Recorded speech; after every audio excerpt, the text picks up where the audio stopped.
பணமும் பணம் சார்ந்த செய்திகளும் அப்படின்னு சொல்லும்போது கண்டிப்பாக நம்ம பணத்தை எங்கே தெரியுமா கூடுதலாக செலவழிக்கிறோம்? சின்ன சின்ன பொருட்கள் மீது தான். 5, 10, 15, 20 ரூபா, 30 ரூபாய்க்கு கீழே இருக்கக்கூடிய பொருட்களை தான் அதிகமாக நம்ம வாங்கி யூஸ் பண்ணிட்டு இருக்கோம். பிஸ்கெட் பாக்கெட்டாக இருக்கட்டும், ஷாம்புவாக இருக்கட்டும், ஆயிலாக இருக்கட்டும், இல்லை கடுகாக இருக்கட்டும், இந்த மாதிரி 5 ரூபா, 10 ரூபா, 20 ரூபா அப்படின்னு சொல்லக்கூடிய இந்த பாக்கெட் விலை குறையிறதுக்கான வாய்ப்புகள் இருக்கா? செப்டம்பர் 22ஆம் தேதியிலிருந்து ஜிஎஸ்டி 2.0 18% டேக்ஸ் அப்படிங்கிறதுலாம் இல்லைப்பா, இனிமேல் 5% அப்படின்னு சொல்லி பல உணவுப் பொருட்களுக்கான இந்த ஜிஎஸ்டியை கம்மி பண்ணியிருக்காங்க. உணவுப் பொருட்களுடைய ஜிஎஸ்டி உணவுப் பொருட்களுடைய அந்த பேக்கெட்டுக்கும் சமம் தானே அப்படின்னா குறையுமா? இந்த ஜிஎஸ்டி இப்போது கம்மி பண்ணியிருக்கிறதுனால கவர்மெண்ட்டுக்கு கிட்டத்தட்ட ஒரு 48,000 50,000 கோடி ரூபாய் லாஸ் ஆக போகுதான். ஆனால் அதே நேரத்தில் அதுக்கான டபுள் அப்படிங்கிறது மக்கள் மத்தியில் இருக்க போகுதுன்னு சொல்கிறாங்க. இது எந்த மாதிரியான கணக்கு? பணம் சார்ந்த நிறைய தகவலை இந்த ஒரு வீடியோவில் பார்க்க போகிறோம்.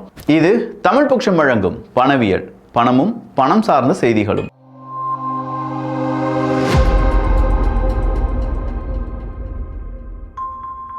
பணம் அப்படின்னு சொல்லும்போது பணத்தை மேனேஜ் பண்ணுறதுக்கும் இல்லை நம்ம அக்கௌண்டெல்லாம் சரியாக கண்டுபிடிப்பதற்கும் இப்போ அரசாங்கம் நம்ம மேலே வச்சிருக்கக்கூடிய 2 விஷயங்கள் இருக்குது. ஒன்று பேன் கார்டு, இன்னொன்று ஆதார் கார்டு. இந்த பேன் கார்டையும் ஆதார் கார்டையும் நம்ம லிங்க் பண்ணதுனால நிலம் வாங்கினாலும் சரி, கார் வாங்கினாலும் சரி, கார் விற்றாலும் சரி, சம்பளம் வாங்கினாலும் சரி, பணம் நம்முடைய பேங்க்கில் வந்து போனாலும் சரி, எல்லாத்தையுமே இப்போ நம்முடைய அரசாங்கத்தால் கண்ட்ரோல் பண்ண முடியும், இல்லைனா மானிட்டர் பண்ண முடியும். கண்ட்ரோல் இன் த சென்ஸ் நம்ம அக்கௌண்ட் அவங்களால ஃப்ரீஸ் பண்ண முடியும், இல்லை ரிலீஸ் பண்ண முடியும். அப்படி இல்லைனா நம்ம அக்கௌண்ட்டில் எவ்வளோ பணம் வருது அப்படிங்கிறத அவங்க மானிட்டர் பண்ணிகிட்டே இருக்காங்க. அப்போ இது எல்லாத்துக்குமே ஆதார் கார்டு அப்படிங்கிறது ரொம்ப இம்பார்ட்டண்ட்டான ஒரு விஷயம் தான். அதை பற்றியான ஒரு அப்டேட் வந்திருக்கு. டிசம்பர் மாதம் ஆதாருக்கான புதிய செயலி அப்படிங்கிறத அறிமுகம் செய்ய போகிறாங்க. இந்த செயலி வழியாக ஆதார் கார்டில் நமக்கான குட்டி குட்டி சேஞ்சஸ்லாம் இருக்கும்ல. ஸோ நாம் ஒரு சென்டரில் போய் செய்ய வேண்டிய வேலை எல்லாத்துலேயுமே அந்த செயலி வழியாகவே செஞ்சிடலாம். ரொம்ப சுலபமாக ஆதார் கார்டை யூபிஐ மாதிரிலாம் பயன்படுத்தலாம் அப்படின்னு சொல்கிற அறிவிப்பு வெளியாகி இருக்கிறது. இந்தியர்களுக்கு குறிப்பாக ஆதார் கார்டு அப்டேட்லாம் பண்ணணும் அப்படின்னு நினைக்கிறவங்களுக்கு இது ஒரு வரப்பிரசாதம் தான். பட் இந்த செயலி அப்படிங்கிறது வர டிசம்பர் மாதம் தான் வரப்போகுது அப்படிங்கிறது கூடுதலான தகவல். அப்புறம் எதுக்கடா இன்றைக்கே வந்து இந்த செய்தியை வெளியில் சொல்லியிருக்க அப்படின்னு சொல்லி நீங்கள் கேட்கலாம். ஆதார் கார்டு அப்டேட்லாம் பண்ண வேண்டி இருந்துச்சுன்னா, ஏதாவது முக்கியமான அப்டேட்னா இப்போ பண்ணிடுங்க, அப்படி இல்லைனா டிசம்பர் வர வெயிட் பண்ணுங்க அப்படிங்கிறது தான் இதனால் நான் சொல்லக்கூடிய ஹிடன் மெசேஜ். அடுத்ததாக 5 ரூபா, 10 ரூபா, 20 ரூபா பொருட்களுக்கான விலை கம்மியாகுமா விக்கி அப்படின்னு சொல்லி நீங்கள் கேட்கலாம். பிஸ்கெட்லேருந்து எல்லாமே 18% ஜிஎஸ்டிலேருந்து 5% ஜிஎஸ்டியாக குறைஞ்சிருக்கு. அப்படி பார்க்க போனால் 20 ரூபாய்க்கு வித்துட்டு இருந்த ஒரு பிஸ்கெட் பேக்கெட் 18% டேக்ஸில் 5% குறையும் போது அதனுடைய விலையை 17 ரூபா 80 பைசாவுக்கு கொடுக்கணும். ஆனால் இந்த 17 ரூபா 80 காசு இல்லாட்டி 18 ரூபா அப்படின்னு சொல்லி ஒரு பிஸ்கெட்டினுடைய விலையை சொன்னோம்னா நம்ம கன்சியூமர்ஸ், நம்ம இந்தியர்கள் அதை வாங்குறதுக்கு ரொம்ப பெரிய அளவில் முயற்சி எடுக்க மாட்டாங்க. எனவே இந்த 10 ரூபாய், 20 ரூபாய், 5 ரூபாய் அப்படிங்கிற கான்செப்ட் எல்லாம் அப்படியே தான் இருக்க போகுது. அதை 18 ரூபா, 17 ரூபா, 16 ரூபா அப்படிங்கிற கான்செப்டுக்கு நாங்கள் கொண்டு வரல. அதுக்கு பதிலாக பிஸ்கெட்டினுடைய எண்ணிக்கை இருக்குல்ல, அதை கொஞ்சம் இன்க்ரீஸ் பண்ணுறோம். 20% இன்க்ரீஸ் பண்ணியிருக்கோம். சைஸ் இன்க்ரீஸ் பண்ணி பேக்கெட்டை புதுமைப்படுத்தி, டேஸ்ட்டை புதுமைப்படுத்தி, இப்படின்னு சொல்லி மறுபடியும் 20 ரூபாய்க்கு தான் விற்க போகிறாங்களாம். ஸோ 18லேருந்து 5% ஆனாலும் இந்த மாதிரியான குட்டி குட்டி பொருட்களுக்கு விலை மாறாது அப்படிங்கிறத தெளிவாக சொல்லியிருக்காங்க பல நிறுவனங்களும். இதை நாம் ஒரு செய்தியாக பார்க்குறோம். பட் பெரு நிறுவனங்களுக்கு இது செய்தி கிடையாது. இதுதான் அவங்களுடைய லாபம். இவ்வளோ நாள் டேக்ஸ் கூடுதலாக இருந்துச்சு, விலை ஏன்பா 20 ரூபா, இப்போ டேக்ஸ் தான் கம்மியாயிடுச்சுல, 18 ரூபாய்க்கு தர வேண்டியதானே அப்படின்னு சொல்லி நம்மளால் கேட்க முடியாது. சின்னதாக ஒரு மோடிஃபை பண்ணி அதில் இந்த பேக்கெட்டை நாங்கள் என்ஹான்ஸ் பண்ணியிருக்கோம், இந்த டேஸ்ட் என்ஹான்ஸ் பண்ணியிருக்கோம், கூடுதலாக 2 பிஸ்கெட்டை வச்சுருக்கோம் இப்படின்னு சொல்லி மறுபடியும் 20 ரூபாய்க்கு தான் கொடுக்க போகிறாங்க. அதற்கும் இந்திய மக்கள் தயாராக வேண்டியதுதான். சரி, இந்த இடத்துல கார் கடன் எல்லாம் ரத்து பண்ணுறதுக்கு நிறைய மக்கள் போட்டி போட்டுட்டு இருக்காங்களாமே, என்னதான் விக்கி நடந்துட்டு இருக்கு? ஒரு கார் வாங்கலான்னு இருக்கேன், செகண்ட் ஹேண்ட் கார் வாங்கவா, புது கார் வாங்கவா? புது கார் வாங்குறதா இருந்தா இப்போ வாங்கவா, செப்டம்பர் 22க்கு பிறகு வாங்கவா? 56வது ஜிஎஸ்டி கவுன்சில் மீட்டிங் அப்படிங்கிறது இந்த மாதம் நடந்துச்சு. அதில் தான் ஜிஎஸ்டி 2.0 உங்களுக்கு இரட்டை தீபாவளி கொண்டாட்டம் அப்படிலாம் சொல்லி நிறைய பேர் இந்த ஜிஎஸ்டி 2.0க்கான மோடிஃபிகேஷனை சொன்னாங்க. 1200 சிசிக்கு கீழே இருக்கக்கூடிய கார்களுக்கு எல்லாத்துக்குமே இனிமே கண்டிப்பாக 28% ஜிஎஸ்டி இல்லை, 18% ஜிஎஸ்டி தான். ஸோ என்ஜாய், எல்லாருமே கார் வாங்கிக்கோங்க அப்படிங்கிற ஒரு செய்தி ரொம்ப பெரிய அளவில் பரபரப்பை ஏற்படுத்தி இருந்துச்சு. இந்த பரபரப்பை ஏற்படுத்தின போது ஒரு காருக்காக ஒரு வாடிக்கையாளர் 2-3 மாதங்கள்லாம் வெயிட் பண்ணுவாங்க. சில காருக்காக 5 மாதங்கள் 6 மாதங்கள்லாம் வெயிட் பண்ண வேண்டியதாக இருக்கும். கலர் கிடைக்காது, கலர் கிடைச்சாலும் அந்த வேரியண்ட் கிடைக்காது, வேரியண்ட் கிடைச்சாலும் ஃபுல் ஆப்ஷன் அப்படிங்கிறதோ இல்லாட்டி மாடிஃபிகேஷன் அப்படிங்கிறதோ நம்ம செய்யும் போது அதற்கான டைம் பீரியட் அப்படிங்கிறது எக்ஸ்ட்ரா ஆகும். ஸோ 2-3 மாதங்களாக வெயிட் பண்ணிட்டு இருக்கிறவங்களுக்கு இந்த மாதத்தில் 2.0 ஜிஎஸ்டியில் ஒரு 18% தான்ப்பா அப்படின்னு சொல்லும்போது எல்லாருமே என்ன செஞ்சுருப்பாங்க, காரை லோனுக்கு அப்ளை பண்ணியிருப்பாங்க. கார் லோன் வாங்கி கார் எடுக்கிற மாதிரி. ஆனால் இந்த இடத்துல கார் லோனை நம்ம 2 மாதங்களுக்கு முன்னாடி அப்ளை பண்ணியிருந்தாலும் இப்போ நம்ம கார் லோன் எடுக்கிறோம், செப்டம்பர் 21ஆம் தேதி நம்ம கார் லோன் எடுக்கிறோம் அப்படின்னா கூட அதில் ஜிஎஸ்டி 28% தான் இருக்குமா. அதனால தான் இப்போதைக்கு எனக்கு கார் லோன் வேண்டாம், கார் லோனை நீங்கள் செப்டம்பர் 22ஆம் தேதிக்கு பிறகு ப்ராசஸ் பண்ணுங்க, இல்லை என்னுடைய கார் லோனை கேன்சல் பண்ணுங்க அப்படின்னு சொல்லி ஏகப்பட்ட வாடிக்கையாளர்கள் அவங்களுடைய கார் லோனை கேன்சல் பண்ணுறாங்க. அப்போ இப்படி கேன்சல் பண்ணுறதுனால அந்த லோன் கொடுக்கக்கூடிய நிறுவனங்களுக்கு இது சிக்கலை ஏற்படுத்துமா அப்படின்னு கேட்டால் சிக்கல் தான். பட் எண்ட் யூசரை பொறுத்த வரைக்கும் 18%க்கும் 28%க்கும் இடையே இருக்கக்கூடிய 10%த்தில் என்னுடைய காருக்கு வேண்டிய ஆக்சசரிஸ் எல்லாத்தையுமே நான் வாங்கிடுவேன், என்னுடைய குடும்பத்தில் ஒரு செலவை நான் பார்த்துடுவேன், அதனால் எனக்கு என்னானாலும் சரி கார் லோன் இப்போ வேண்டாம் அப்படின்னு சொல்லி தள்ளி வச்சிட்ருக்காங்க. அடுத்ததா புது கார் எடுக்கிறதா இருந்தால் செப்டம்பர் 22ஆம் தேதிக்கு பிறகு, அதுவும் மீடியம் சைஸ் காரு இல்லாட்டி 1200 சிசிக்கும் கீழே இருக்கக்கூடிய காரை நம்ம வாங்கலாம். இல்லைப்பா எனக்கு family size car, luxury car ஏதாவது வாங்கணும் அப்படின்னு சொன்னாலே ஜிஎஸ்டி 2.0 பொறுத்த வரைக்கும் லக்ஸுரி ப்ராடக்ட்ஸுக்கு டேக்ஸ் அப்படிங்கிறது அப்படியே தான் இருக்குது. அந்த ஜிஎஸ்டியில் மாற்றம் எதுவுமே இல்லை. சொல்லப்போனால் கூடுதலான ஜிஎஸ்டி வரி விதிப்பு அப்படிங்கிறதும் இருக்குது. இப்போ லக்ஸுரிக்கு இம்பார்ட்டன்ட் கொடுக்குறதா இருந்தால் நீங்கள் எப்போ வேணாலும் வாங்கலாம். இல்லை பட்ஜெட் ஃப்ரெண்ட்லியாக வாகனம் ஏதாவது வாங்க வேண்டும் அப்படின்னு நீங்கள் நினச்சிங்கன்னா 22ஆம் தேதிக்கு பிறகு நீங்கள் வாங்கலாம். சரி விக்கி, அப்படின்னா நான் யூஸ்டு கார் வாங்கலாம் அப்படின்னு சொல்கிற ஒரு மென்டாலிட்டி எனக்கு இருக்குன்னா கண்டிப்பாக அதுக்கும் நீங்கள் 22ஆம் தேதிக்கு பிறகு வர வெயிட் பண்ணுங்கள். ஏன்னா யூஸ்டு காரை பொறுத்த வரைக்கும் இப்போது அந்த காரினுடைய விலை என்ன, அது பேஸ்டாக தான் யூஸ்டு கார் மார்க்கெட் அப்படிங்கிறது இருக்கும். இப்போ ஒரு காருக்கான விலை என்ன, அது பேஸ்டாக தான் அதனுடைய யூஸ்டு காரினுடைய விலையை நிர்ணயம் செய்வாங்க. செப்டம்பர் 22ஆம் தேதிக்கு பிறகு அந்த ஜிஎஸ்டி 18% ஆகிறதுனால காரனுடைய விலை 60,000 70,000 ரூபாய் வரை வீழ்ச்சி அடைகிறதுக்கான வாய்ப்புகள் இருக்குது. ஸோ 60,000 70,000 ரூபாய் புதிய காரனுடைய விலை வீழ்ச்சி வரும்போது யூஸ்டு காரனுடைய வீழ்ச்சி அப்படிங்கிறதும் அதே மாதிரி ஒரு 50,000க்கு கீழே இருக்கலாம். வெறும் ஒரு மாதங்கள் நீங்கள் வெயிட் பண்ணிங்கன்னா 50,000 உங்கள் பேக்கெட்டில் சேவிங்காக இருக்கும். அதனால் யூஸ்டு காராக இருக்கட்டும் இல்லாட்டி ஃப்ரெஷ் காராக இருக்கட்டும், நீங்கள் எடுக்க போகிறதுக்கு முன்னாடி ஜிஎஸ்டியில் எந்த மாதிரியான பாதிப்பு இருக்குது, எந்த மாதிரியான விலை குறைவு ஏற்படும், அதெல்லாம் தெரிந்து கொண்டு வாங்குறது சாலச் சிறந்தது. இல்லைப்பா நான் பிஸ்கெட் பாக்கெட்லாம் வாங்க போகிறேன்னு சொன்னால் எப்போ போல வாங்கிக்கோங்க.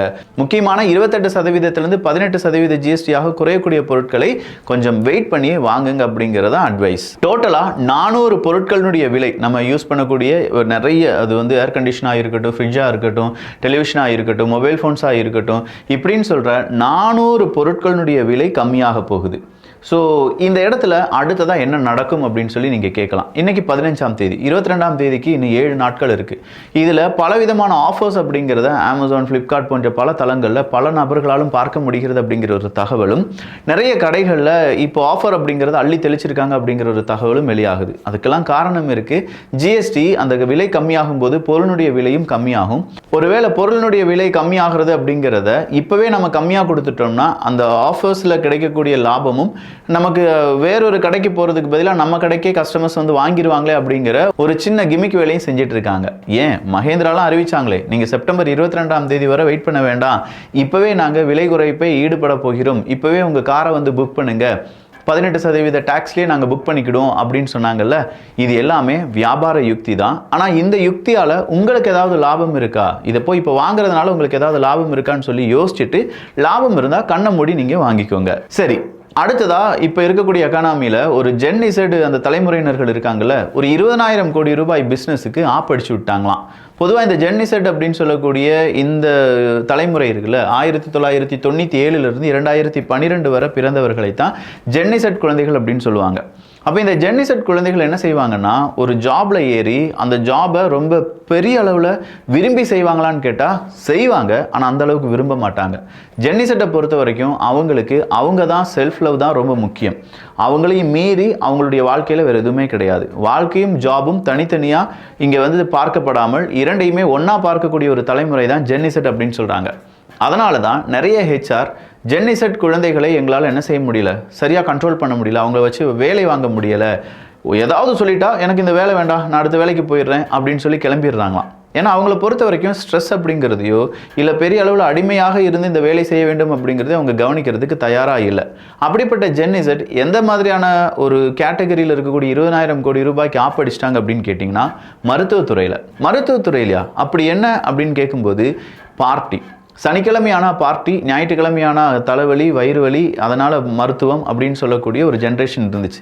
ஆனால் ஜென்னிசெட்டை பொறுத்த வரைக்கும் அவங்க இந்த ஆல்கஹால் ட்ரிங்க்ஸ் அப்படிங்கிறத விட நான் ஆல்கஹாலிக் ட்ரிங்க்ஸுக்கு முக்கியத்துவம் கொடுக்க ஆரம்பிச்சிருக்காங்க. இதுலேருந்து நீங்கள் இன்னொரு விஷயத்தை புரிஞ்சுக்கோங்க. நான் ஆல்கஹாலிக் பிவரேஜஸ் அப்படிங்கிறத எந்த நிறுவனங்கள் கொடுத்துட்ருக்காங்களோ அவங்களுடைய ஷேர் உயர்வதற்கான வாய்ப்புகள் இருக்குது. ஜஸ்ட் நோட் பண்ணி பாருங்கள். நான் ஆல்கஹாலிக் ட்ரிங்க்ஸ் அப்படிங்கிறத இந்த ஜென்னிசெட் குடிக்கிறதுனாலையும் ஆல்கஹாலை குடித்து என்னுடைய உடம்பை கெடுத்துக்கிறதுக்கு நான்லாம் ஆளே கிடையாது, என்னுடைய உடம்பு எனக்கு சரியாக இருக்கணும் அப்படின்னு சொல்கிற தாட் ஜென்னிசெட் குழந்தைகளுக்கும் இளைஞர்களுக்கும் கூடுதலாக இருக்கான். அதனால தான் அவங்க நான் ஆல்கஹாலிக் ட்ரிங்க்ஸை குடிச்சிட்டு சனிக்கிழமை வைபு பண்ணி ஞாயிற்றுக்கிழமை ஹாஸ்பிட்டலுக்கு போகாமல் அந்த ஹாஸ்பிட்டலுக்கு செலவாகக்கூடிய 20,000 கோடி ரூபாய்க்கு ஆப் அடிச்சிருக்காங்க அப்படிங்கிற ஒரு தகவல் வெளியாகுது. நாளுக்கு நாள் மருத்துவத்துக்கான செலவு அதிகரிக்கும் அப்படின்னு நினைச்சவங்களுக்கு திடீர்னு ஜென்னிசெட்டினுடைய இந்த மாற்றம் பெரிய ஒரு ஏமாற்றத்தை கொடுத்திருப்பதாக இன்னைக்கு பல செய்திகள் சொல்லியிருக்கு. ஆனால் அதே நேரத்தில் இந்த ஜென்னிசெட் குழந்தைகள் இல்லாட்டி இளைஞர்கள் கூடுதலாக ஃபுட் அப்படிங்கிறத அவுட் சைட்லேருந்து வாங்கி சாப்பிட்றதுனால ஆல்கஹால் வழியாக இருக்கக்கூடிய ட்ரீட்மெண்ட்டுக்கான 20,000 கோடி ரூபாய்க்கு ஆப் அடித்தாலும் ஃபுட்டு வழியாக ஏற்படக்கூடிய பிரச்சனைகள், அது சார்ந்து இருக்கக்கூடிய ஹாஸ்பிட்டல் செலவு அப்படிங்கிறது அஸ் யூஷுவல் எப்போதும் போல தான் இருக்கும். அதிகமாகவும் இருக்காது, குறைவாகவும் இருக்காது அப்படிங்கிற தகவலும் வெளியிடப்பட்டிருக்கின்றன. சரி, அப்போ இந்த ஜிஎஸ்டி ரேட் கட் அப்படிங்கிறதுனால எந்த ஷேர்னுடைய விலையெல்லாம் அதிகமாக இருக்குது அப்படின்னு பார்த்தீங்கன்னா ஆட்டோ பார்ட்ஸினுடைய நிறுவனங்களுடைய அந்த ஒரு ஷேர் அப்படிங்கிறது அதிகமாக இருக்குது. கரெக்டாக நிஃப்டி ஆட்டோ இண்டெக்ஸ் அப்படி நம்ம எடுத்து பார்த்தோம்னா 11% வளர்ச்சி அடைந்திருப்பதாக சொல்லப்படுகிறது. ஸோ இந்த 11% வளர்ச்சி அப்படின்னு சொல்லும்போது கண்டிப்பாக எண்ட் யூசர்ஸ் பக்கம் இருந்து நிறைய கார்ஸ் அப்படிங்கிறத வாங்குறதுக்கான வாய்ப்புகள் இருக்கு. ஏகப்பட்ட கார்ஸ்னுடைய ஸ்பேர் பார்ட்ஸ் அதிகமாக தேவைப்படுறதுக்கான வாய்ப்புகள் இருக்கு. எனவே அந்த நிறுவனங்களுடைய அந்த வளர்ச்சி அப்படிங்கிறது இருக்கு. ஸோ நீங்க கார் சம்பந்தமான அந்த ஏதாவது கம்பெனியில ஷேர் வாங்க போறீங்க அப்படின்னா இதை கொஞ்சம் கன்சிடர் பண்ணுங்க. இது எல்லாமே உடனடியாக வாங்குங்க அப்படின்னு சொல்றதுக்கான ஐடியா கிடையாது.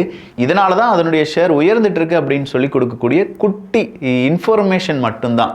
அதே மாதிரி ராயல் என்ஃபீல்டினுடைய அந்த ஈச்செல்லாம் நீங்கள் எடுத்து பார்த்தீங்கன்னா அவங்க தான் பிக்கெஸ்ட் வின்னர் அப்படின்னு சொல்கிறாங்க. 19% கெயின் அப்படிங்கிறத அவங்க அடைந்திருக்கிறார்கள். அடுத்த இடத்துல மாருதி சுசுகி இருக்காங்க. அவங்களுடைய ஷேர் வேல்யூ 18% அதிகமாக இருக்கு என்பதும் குறிப்பிடத்தக்கது. 28லேருந்து 31% இருந்த காரினுடைய ஜிஎஸ்டி எல்லாமே 18%ஆகவும், எஸ்யூவில் நம்ம எடுத்து பார்த்தோம்னா 43%லேருந்து 50% இருந்த அந்த ஒரு ஜிஎஸ்டி இப்போது அது 40%ஆகவும் குறைய போகிறது. டூ வீலர்ஸ் நம்ம எடுத்து பார்த்தோம்னா 350 சிசிக்கும் குறைவாக இருக்கக்கூடிய டூ வீலர்ஸுக்கு 28% இனிமே ஜிஎஸ்டியில் 18% தான். ஸோ டூ வீலர் நீங்கள் எடுக்கிறதா இருந்தாலும் குறிப்பாக சோலார் இல்லாட்டி இந்த எலக்ட்ரிக் இந்த மாதிரியான விஷயங்களை பேஸ் பண்ணி டூ வீலர்ஸோ இல்லாட்டி வேற ஏதாவது ப்ராடக்டாக வாங்குறதா இருந்தாலும் அதுவும் செப்டம்பர் 22ஆம் தேதிக்கு பிறகு விலை கம்மியாகும். ஜிஎஸ்டி 2.0 28% டாக்ஸ் வாங்கிட்டு இருந்தாங்களே கவர்மெண்ட், இப்போ அது எனக்கு 18% போதும்னு சொல்கிறாங்க. 18% வாங்கின பொருட்களுக்கு 5% போதும் அப்படின்னு சொல்கிறாங்க. இதனால் கவர்மெண்ட்டுக்கு எவ்வளவு இழப்புகள் ஏற்படும் அப்படின்னு கேட்டிங்கன்னா 48,000 கோடி ரூபாய் இழப்புகள் அப்படிங்கிறது ஏற்படும். ஒரு இடத்துல இழப்பு அப்படிங்கிறது இன்னொரு இடத்துல பெரிய லாபமாக மாறுமா அப்படின்னு கேட்டால் எஸ், லாபமாக மாறும். அதை தான் 2x மல்டிப்ளையர் எஃபெக்ட் அப்படின்னு சொல்லுவாங்க. ரொம்ப முக்கியமான டேர்ம். இந்த வீடியோவில் வேற எந்த செய்திகள் உங்களை பாதிக்கலனாலும் இந்த 2x மல்டிப்ளையர் எஃபெக்ட் அப்படிங்கிறத பற்றி தெரிஞ்சுக்கோங்க. ஒரு 10,000 ரூபாய்க்கு நம்ம மொபைல் ஃபோன் வாங்க போகிறோம்னு வச்சுக்கோங்களேன். இதனால் வரையிலும் அந்த 10,000 மொபைல் ஃபோன் அப்படிங்கிறத நம்ம ஒருவேளை 18% நம்ம கொடுத்து வாங்கிட்டு இருந்தோம். அப்போ இந்த 18% கொடுத்து வாங்கின மொபைல் ஃபோன் இந்த ஜிஎஸ்டி 2.0க்கு பிறகு அது ஒரு 12% மாறுதுன்னு வச்சுக்கோங்களேன். 10,000 ரூபா மொபைல் ஃபோன் அப்படிங்கிறத அவங்க 9,600 ரூபாய்க்கு தருவாங்க. ஸோ இந்த 9,600 ரூபாய்க்கு தர்றதுனால அந்த 400 ரூபாய் ஒரு வாடிக்கையாளர்களுக்கு மிச்சமாகுது. இந்த வாடிக்கையாளர் இந்த 400 ரூபாய் வச்சு என்ன செய்யலாம் அப்படின்னு சொல்லி யோசிச்சுட்டு இருக்கும்போது கிட்ட இருக்கக்கூடிய ஒரு ரெஸ்டாரண்ட்டில் போய் நல்லபடியாக சாப்பிட்றலாம் அப்படின்னு சொல்லி அந்த 400 ரூபாயை செலவழிப்பாங்க. ஸோ இந்த இடத்துல ஜிஎஸ்டி கம்மியாகிறதுனால அரசாங்கத்துக்கு பணம் அப்படிங்கிறது கம்மியாகுது. ஆனால் வாடிக்கையாளர் இல்லாட்டி ஒரு மனிதனுக்கு அங்கே இருக்கக்கூடிய குடிமகனுக்கு 400 ரூபாய் எக்ஸ்ட்ரா கிடைக்கிறதுனால அந்த 400 ரூபாய் ஒரு பிஸ்னஸாக மாறும். ஒரு ஹோட்டல் ஓனர் அந்த 400 ரூபாயை வச்சு அவங்களுக்கு ஃபுட்டு ப்ரொடியூஸ் பண்ணி கொடுத்துட்டாங்க. ஆனால் இந்த ஹோட்டல் ஓனர்கிட்ட அந்த 400 ரூபா வியாபாரம் நடந்துச்சுல, அதை வச்சு அவர் என்ன செய்வார், அவருடைய ஹோட்டலுக்கு என்ன தேவையோ கூடுதலான மாவு வேணுமா, அரிசி வேணுமா, எக்ஸ்ட்ராவாக வாங்கி போடுவார். இப்படி ஒரு இடத்துல கம்மியாகிற அந்த ஜிஎஸ்டி 2.0வால் இங்கே இருக்கக்கூடிய எண்ட் யூசர்ஸ் கையில் பணப்புழக்கம் அப்படிங்கிறது அதிகமாகும். சொல்லப்போனால் தேவைக்கு அதிகமாக செலவுகள் அப்படிங்கிறத செய்வாங்களாம் எண்ட் யூசர்ஸ். இப்படி ஒரு இடத்துல குறைவதனால் 2 மடங்கு செலவுகளை இங்கே இருக்கக்கூடிய வாடிக்கையாளர்கள் செய்யும்போது அது 96,000 கோடி ரூபாய்க்கான ஒரு மார்க்கெட்டை உருவாக்கும். ஸோ 48,000 லாஸ் ஆகியிருந்தாலும் 96,000 கோடி ரூபாய்க்கான மார்க்கெட் ட்ரேடு நடக்க போகுது அப்படிங்கிறது இந்தியாவுக்கு சாதகமான ஒரு விஷயம் தான். இன்னும் இதே மாதிரி ரொம்ப டிஃப்ரெண்டான அப்ரோச்சுடன் நம்முடைய எக்கானமி இல்லாட்டி பணம் சார்ந்த செய்திகளை தெரிந்து கொள்வதற்கு பணவியல் சேனலை சப்ஸ்கிரைப் பண்ணிக்கோங்க. நல்லதை பகிர்ந்து நல்ல சமுதாயத்தை உருவாக்குவோம். நன்றி, வணக்கம்.